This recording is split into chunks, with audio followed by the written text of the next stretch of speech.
بسم اللہ الرحمن الرحیم حامدا و مصلیٰ اما بعد۔ معزز طلباء کرام، سامعین و ناظرین،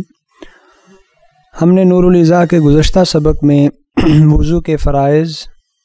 وضو فرض واجب ہونے کا سبب، وضو واجب ہونے کی شرائط اور صحیح ہونے کی شرائط پر بات کی تھی۔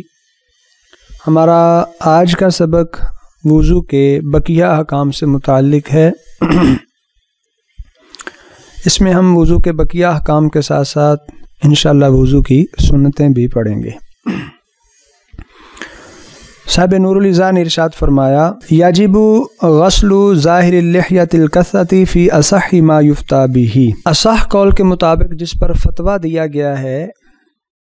وہ یہ ہے کہ گھنی داڑھی کے ظاہر کو دھونا واجب ہے، اس کی جو جلد ہے وہاں تک پانی پہنچانا یہ واجب نہیں ہے۔ یعنی وہ گھنی داڑھی کہ جس کی جلد نظر ہی نہیں آتی، اتنی گھنی داڑھی ہے تو اس کے ظاہر کو دھونا واجب ہوگا۔ وَيَجِبُ إِيصَالُ الْمَاءِ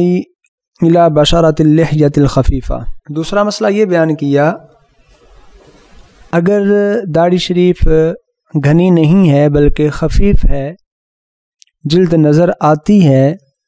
تو ایسی صورت میں جلد تک پانی پہنچانا واجب ہوگا۔ تیسرا مسئلہ یہ بیان کیا، وَلَا يَجِبُ إِيصَالُ الْمَاءِ إِلَى الْمُسْتَرْسِلِ مِنَ الشَّعْرِ عَنْ دَائِرَةِ الْوَجْهِ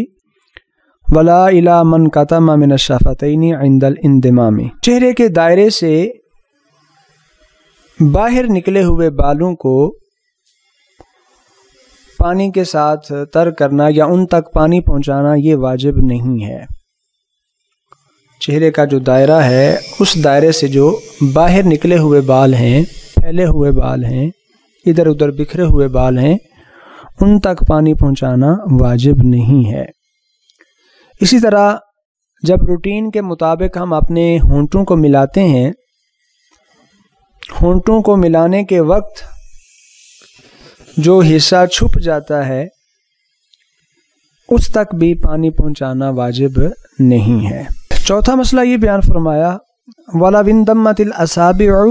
أَوْ طَالَ الظُّفُرُ فَغَطَّ الْأَنْمِلَةَ أَوْ كَانَ فِيهِ مَا يَمْنَعُ الْمَاءَ كَعَجِينٍ وَجَبَ غَسْلُ مَا تَحْتَهُ۔ انگلیاں آپس میں مل گئیں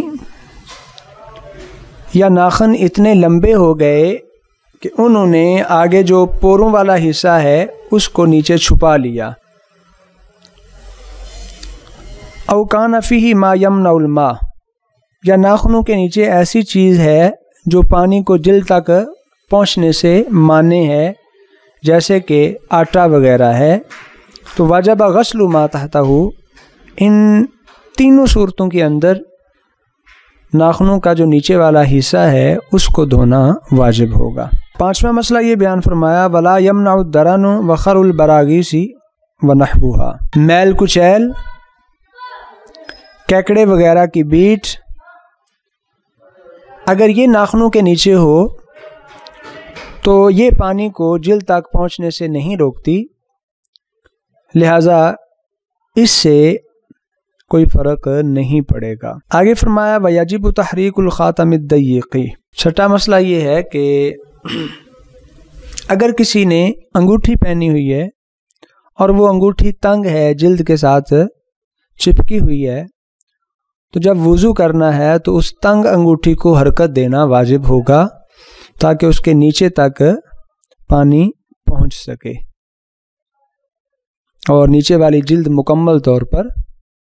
تر ہو جائے، اس سے بھی پانی بہہ جائے، گزر جائے۔ ساتواں مسئلہ بیان فرمایا، وَلَوْ ضَرَّهُ غَسْلُ شُقُوقِ رِجْلَيْهِ جَازَ إِمْرَارُ الْمَاءِ عَلَى الدَّوَاءِ الَّذِي وَضَعَهُ فِيهَا۔ آدمی کے پاؤں کے اندر پھٹن ہو گئی،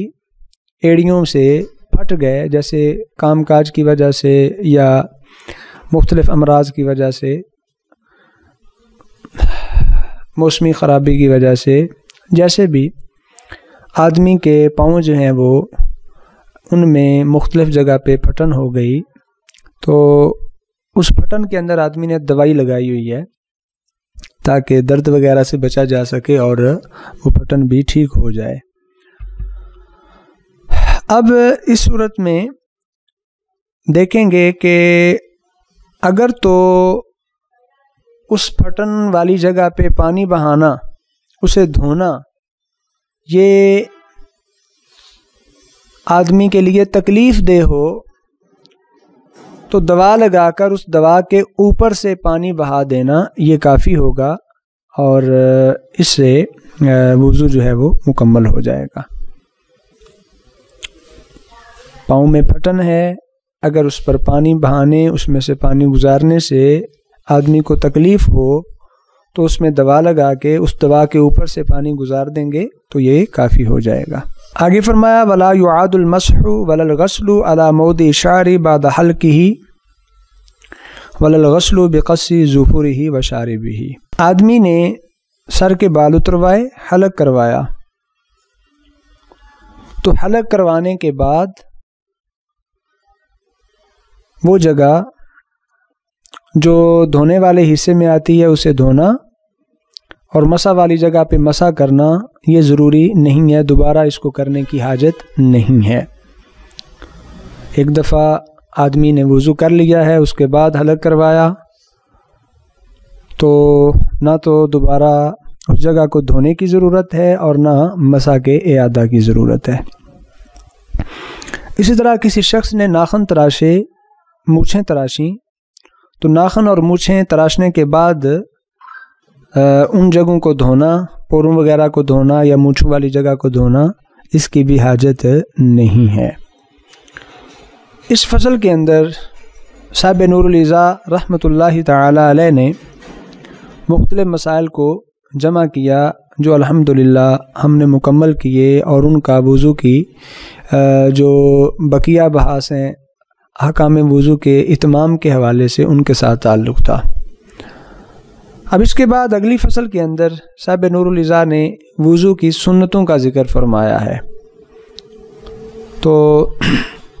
متصلہ نہیں ہم ان کا بھی تذکرہ کرتے ہیں۔ صاحب نور العزا نے فرمایا یسن فی الوضوء 18 شیئا، وضو میں 18 چیزیں مسنون ہیں۔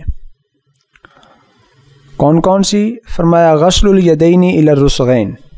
دونوں ہاتھوں کو یہ جوڑوں تک دھونا، یہ بالکل وضو کے شروع میں دونوں ہاتھوں کو جوڑوں تک دھونا یہ سنت ہے۔ والتسمیۃ ابتداء،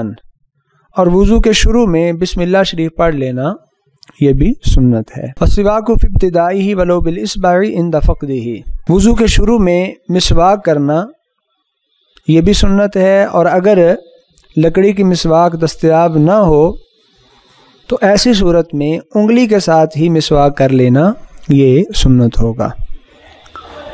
اور اس کا طریقہ کار یہ بیان کیا گیا ہے، جس طرح مسواک پہلے دائیں سائڈ پہ اوپر والے دانتوں پہ، سامنے پھر بائیں سائڈ پہ اوپر والے، پھر اس طرح نیچے والے سامنے اور بائیں سائڈ پہ نیچے والے، اسی طرح انگلی جو ہے اس کو 3 بار پھیر لیا جائے۔ چوتھی سنت ہے والمضمضۃ ثلاثا ولو بغرفۃ، 3 بار کلی کرنا۔ اس میں یہ ضروری نہیں کہ آدمی ہر بار نئے چلو کے ساتھ پانی لے لے، اگرچہ ایک چلو کے ساتھ ہی ہو، ایک چلو بھر پانی لیا، اس سے ایک بار کلی کی، پھینک دیا، پھر دوسری بار اسی پانی سے، پھر تیسری بار، تو اتنا پانی لے لیا کہ جس سے 3 بار کلی کی جا سکے، تو اس سے بھی سنت ادا ہو جائے گی۔ 5ویں سنت بیان کی والاستنشاق بثلاث غرفات، 3 چلوؤں کے ساتھ ناک کو اچھی طرح صاف کرنا،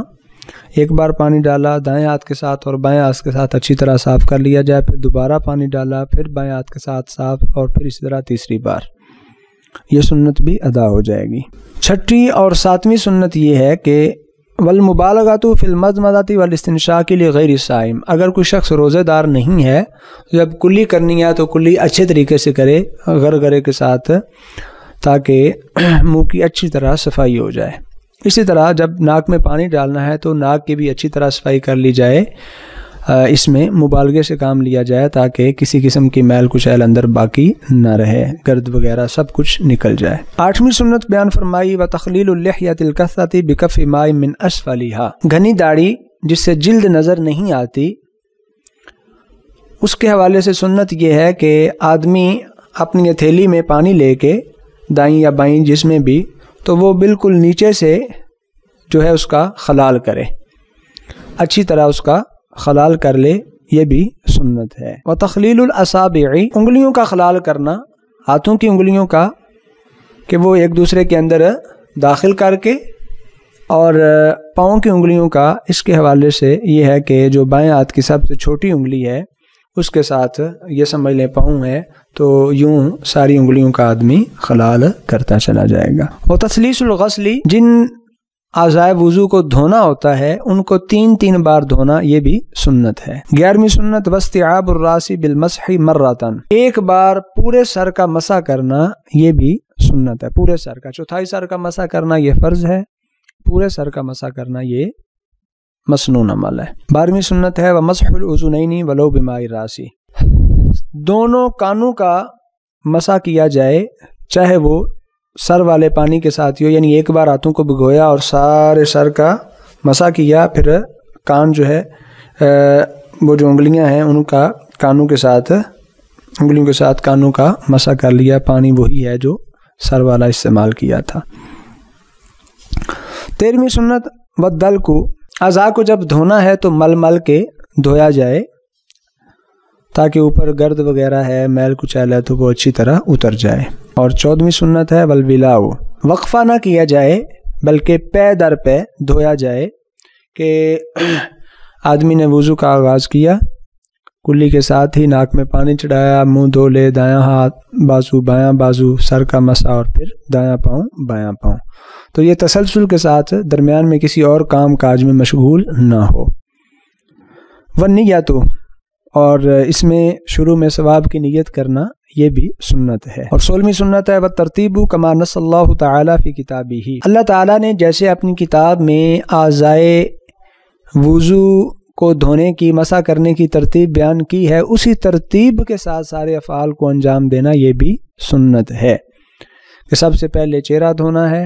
اس کے بعد دایاں بازو بایاں بازو، پھر سر کا مسح، اور اس کے بعد آخر میں پاؤں دھونے ہیں۔ 17ویں سنت یہ ہے کہ والبداۃ بالمیامن ورؤوس الاصابع ومقدم الراس، دائیں جانب کا اعتبار کریں گے کہ پہلے دایاں ہاتھ پھر بایاں ہاتھ، پہلے دایاں پاؤں پھر بایاں پاؤں، اور پھر